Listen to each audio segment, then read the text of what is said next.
6:35, good morning to you. You're watching and listening to Breakfast with Stephen and Anne across the UK on your TV and your radio.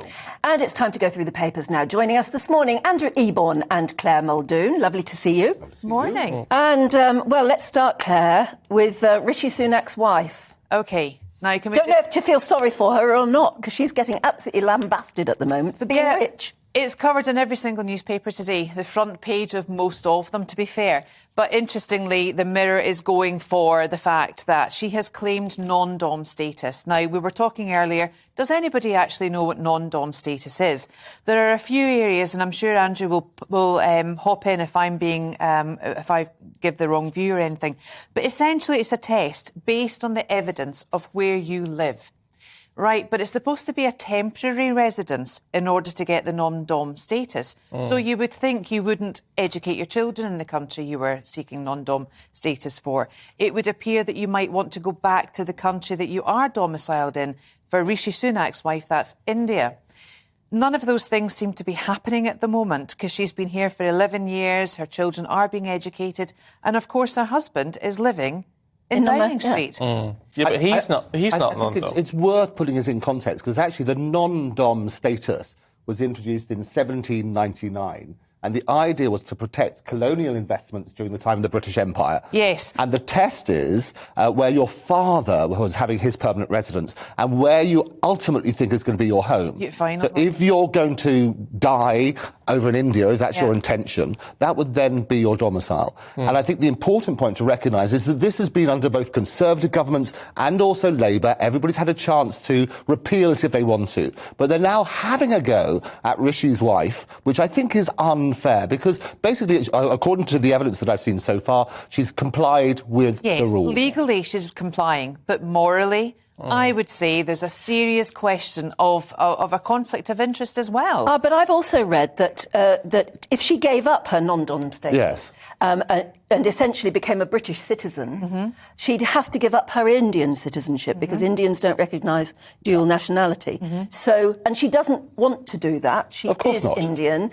All her loyalty, or most of her loyalty, is towards India as a country. That's where her father and the rest of her family and most of her business, I suppose, is. So she is a non-dom. Well, absolutely. Well, that's the intention. So the test is this. So how tax efficient is that for? Well, I'll tell you how tax efficient it is. What happens is you pay tax on income which is generated here or remitted here. Now, it's very important when you're looking at her figures because she's a very wealthy woman. She owns a £690 million stake in the Indian IT giant. That's why we're talking about that sort of stuff. So it's huge amounts of money. But the point is this, and I question this because it's an old story. This has been around for a long time. It hasn't been hidden. You have to question the timing of it. And the point about this is there's a lot of dispute. This is why there's speculation about the dispute between number 10 and number 11. I always say history repeats itself because we never learn the lessons of history. But Andrew, what is that? What impact is this having on our viewers? What impact is this having on everybody living in Britain at the moment? It's all very well for us to say she's doing everything legally, there's going nothing wrong, she's not a politician, she ought not to be held up to scrutiny. We are living in a costing society that is going through the roof. What should she do? She has done nothing wrong. I think it's Rishi Sunak that has to do something because he is the elected politician. He is the elected public servant. Maybe he ought to go. I don't know. Oh, that's so unfair. They're dishing the dirt on Dishy Rishi, is what I would say. Yeah, but isn't this just I mean, you say it goes back to 1759. Yes, 1799, yeah. But isn't this now effectively just a tax dodge? I mean, a legal one, but it's a legal one. There's a difference between tax evasion, which is illegal, and tax avoidance. She's entitled to do this, and as Anne says, and it's good to put the different perspective, she doesn't want to lose her Indian citizenship. Identity. She's an Indian lady living in number 11, which is all great. She's a very lucky Indian lady living in number 11. And that's the juxtaposition. Far luckier than most of us. But you have to... What should she do? Yes. And the only thing that maybe she should do is pay tax twice on the same money. Pay double the tax. Or maybe give up the non-dom status. Well, if she does that, she has to give up her Indian citizenship. Well, she hasn't got a property in India. She's got 3 in the UK and 1 in the US. Yeah, if I were in her position, why? I mean, what I quite like is the juxtaposition of Will Smith last week and Rishi this week, where you say, keep my wife's name out of your... This is exactly the sort of thing that he did. And he did a fantastic piece in The Sun, and he deliberately chose The Sun to do it, because these are the people hit hardest by the timing and all these austerity measures about heating or eating. He's chosen that to basically say, look, these are the circumstances. My wife is Indian. She wants to retain her Indianness. She ultimately wants to spend her last days in India. That is the test. That's the only test you need to look at it, and so on and so forth. So it's not evasion, it is avoidance. She's doing tax planning and so on and so forth. And she is paying tax in the UK on her UK income. It's interesting. We'd love to get your thoughts on this. Bill's been in touch and said the issue I have regarding the Chancellor's wife would be the Chancellor's long-term commitment to the UK, as his wife is not committed to her husband's country with citizenship.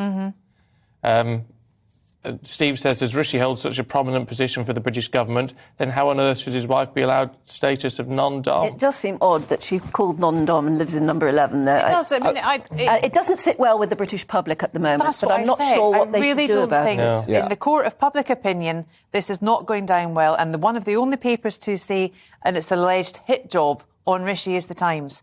Well, I think, I mean, you say that, but also if you look back at history, taking people's family into it, I mean, throw whatever you want to throw at the elected official, have a discussion about Rishi and his job and so on and so forth. Ed Miliband came out and criticised the situation, but he himself in 2013 objected to the fact that his father was brought in and criticised about being an unpatriotic Marxist and hated Britain, is what he said. But that's not... Yes, but I think family does matter. No, but it's relevant because of the hypocrisy. If Ed Miliband's saying, keep your family out, but he got a letter, he was given space in the Daily Mail to basically put his side of it, say, look, his father fought for his country and so on and so forth, don't bring my family into it. And yet they're willing to bring his family into it. But this is about money. This is about money. Also, and you can't be an elected official and say, keep my family out of it, if your family are doing blatantly something that doesn't sit well with your position. The Blairs were exactly the same. Yeah, let us know what you think. GBViews at gbnews.uk. Fascinating to get your view. I don't know what to... It's apolitical. It is apolitical. It's not just the Conservatives. You know, Labour did it with the Blairs. Yeah. Let's move on to the Daily Mail, Claire, looking at NHS single-sex wards. Yeah, and, you know, to be honest with you, I think it's absolutely disgusting that we have to discuss this. Really? Yes, I do. I really, really do, because it's not just women that need safe spaces. We all need safe spaces. Stephen, paediatric medicine stops at the age of 16. From that age, children... because they're legally, under the terms of the law, still not 18, so they're still children, but not under the NHS. If they're put into a ward post-op, you would hopefully want your child to be protected. We want to be protected. Now, I'm using quite strong emotive language here. I was going to say, protected from what? Well, there was a case, the whole reason this is coming out was because a trans woman, identified as clearly as a woman who wasn't, who went into a ward in the NHS and raped a woman.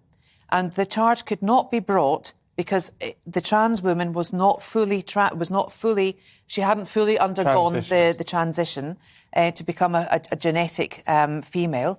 Well, anyway, that's another story. But they couldn't charge with rape because it was a man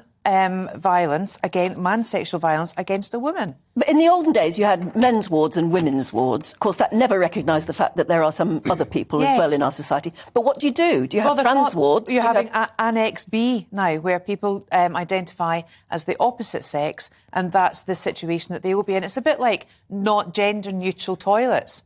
But it's... How many wards are you meant to have in any hospital, though? Well, exactly. It's practical, isn't it? As Piers would say, I identify as a penguin. You know, I mean, Boris makes a good point. He says, let's be having some common sense about this sort of thing. Absolutely, it's about respect, and I get it. And I think we need to, in this current climate, but we do. We need to respect people as appropriate, but we have to have some common sense.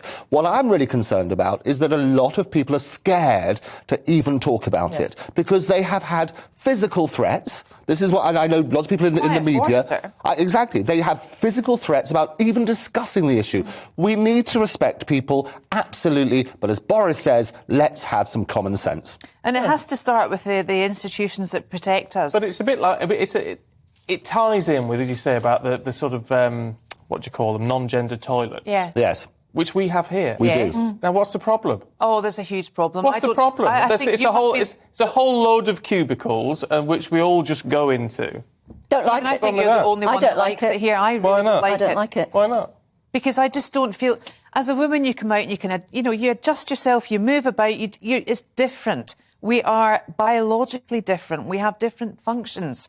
Yes, but you've got a door with a lock on Not it. the same. Yeah, no, but with a Stephen. big space at the bottom and everything. No, I want a ladies' toilet to be a ladies' And toilet. it is interesting, Or yes. lots of separate bathrooms. Right, oh, that's a good idea. bathroomy type toilets where you have privacy when you're in there. Your ultimate privacy, a proper bathroom. Oh, well, ultimate privacy would be nice. Yes. I disagree with but that. I think as a straw poll, if you ask the men, they don't mind it. If you ask the women, they do. And that's an interesting thing. And it's again respecting privacy. It's again And having respect and dignity. And I think that's absolutely right. So people should do that. They should have conversations with the relevant people and say, look, what do you want? Yeah.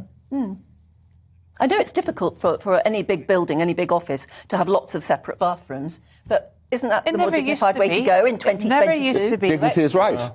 Well, I don't know. Let us know what you think. You I don't just, mind? You I just mind don't mind it. All for one and one for all. Hey. Popping in for a wee, aren't you? I mean, Well, I wish of the that was day. all some popped in for it. well, yes, admittedly, but I don't know. I'd love to know. Yeah, we'd love to know what you Yeah. think. Do you work in a place that has these gender-neutral toilets, or lots of bathrooms, or a proper, Or have you old-fashioned got ladies and experience gents? of being on an NHS ward, a mixed ward? Yeah. I must on say, a mixed when ward.